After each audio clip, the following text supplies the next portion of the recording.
E, pessoal, esse aqui é o fuzil G3, né? Um fuzil 762 por 51.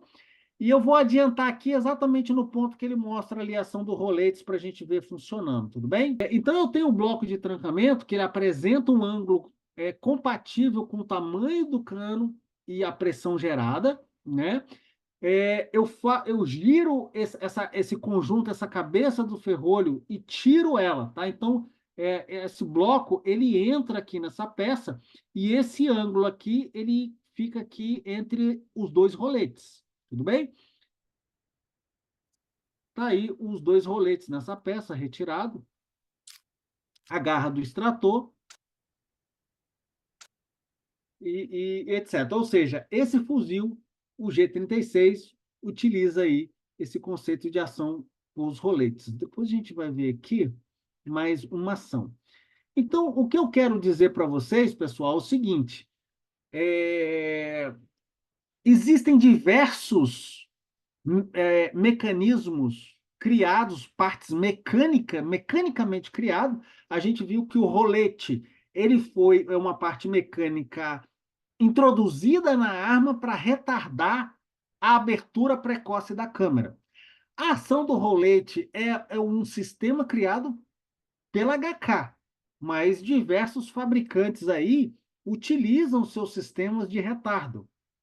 Quando ele não quer fazer isso, igual na CTT-40, ele aumenta a massa do ferrolho para retardar a saída ali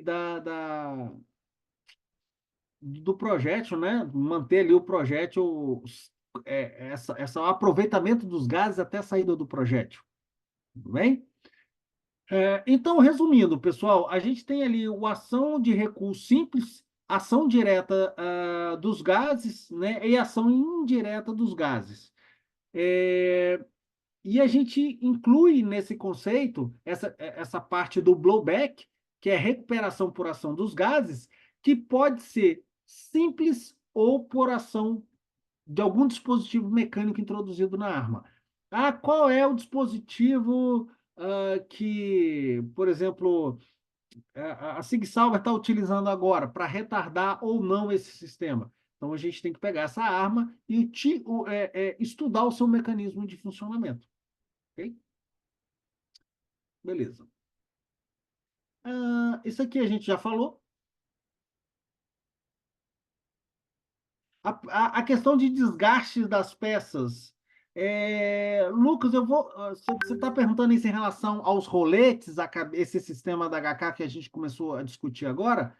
Porque se for essa ação, Lucas, eu tenho armas no nosso acervo da década de 60, 1960 e alguma coisa, a construção dela. E ela mantém até, e é extremamente útil porque ela está dentro de uma instituição de ensino, então ela está sendo usada com extrema frequência, tá? Então eu não tenho desgaste desse conjunto do ferrolho, tudo bem? Essa parte de roletes, isso mantém em funcionamento pleno, bom? Sem desgaste. Nesse exemplo específico da HK-MP5, tá? Professor, Opa, esse sistema de roletes, na FAB, a FAB utiliza o G30, o HK-33. 556, né? E sim, e o problema que essas armas tiveram é que ali onde os roletes se encaixam, né, no receiver, depois, com o tempo de uso, ele dava uma estufada. Aí o que acontecia? A culatra, né, o ferrolho, ele fechava demais e quando dava o disparo, acontecia uma abertura prematura da câmara e Uhum. os gases iam para o carregador.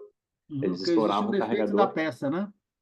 exato, por conta do uso. Uhum, A arma estufava ali uhum, naquele ponto uhum. e também houve casos de fissura nesse ponto onde os coletes se Uhum.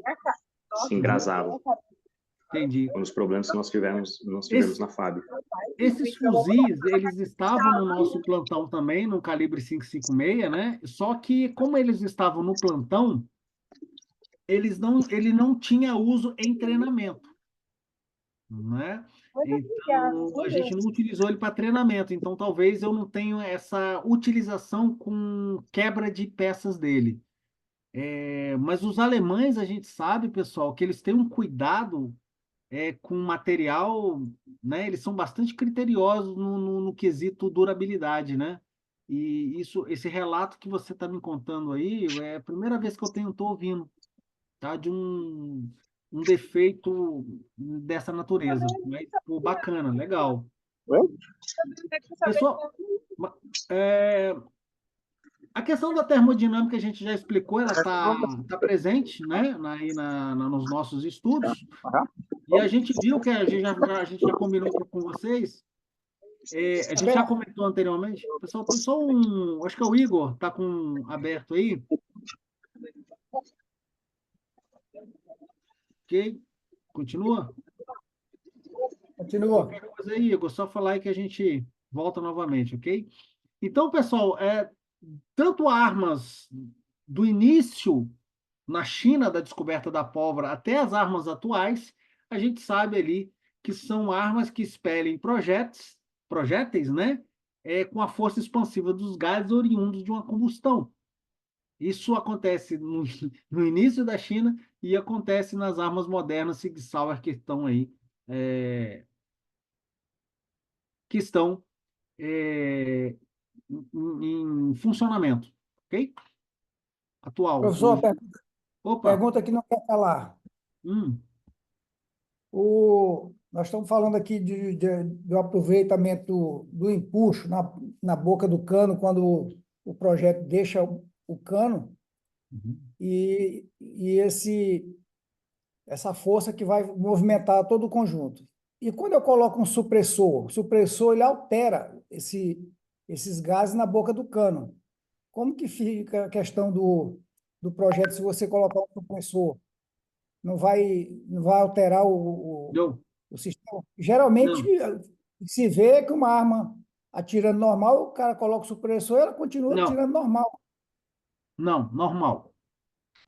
Nós vamos ter uma matéria, pessoal, que é tecnologias aplicadas às armas de fogo, Vai e tratar. uma dessas tecnologias que é incluída nas armas de fogo é o supressor de ruído. E aí a gente vai discutir as características específicas do supressor de ruído, mas já de antemão eu falo que eu tenho uma alteração, sim, na arma de fogo, mas na funcionalidade dela em si a arma não apresenta nenhuma inconsistência funcional, tá? Porque principalmente as armas atuais, elas estão pensadas para usar o supressor de ruído, porque o supressor de ruído é uma vantagem tática técnica extremamente eficiente. Então, os grupos hoje mais especiais, e nos Estados Unidos, o supressor, pessoal, ele é encarado como um EPI.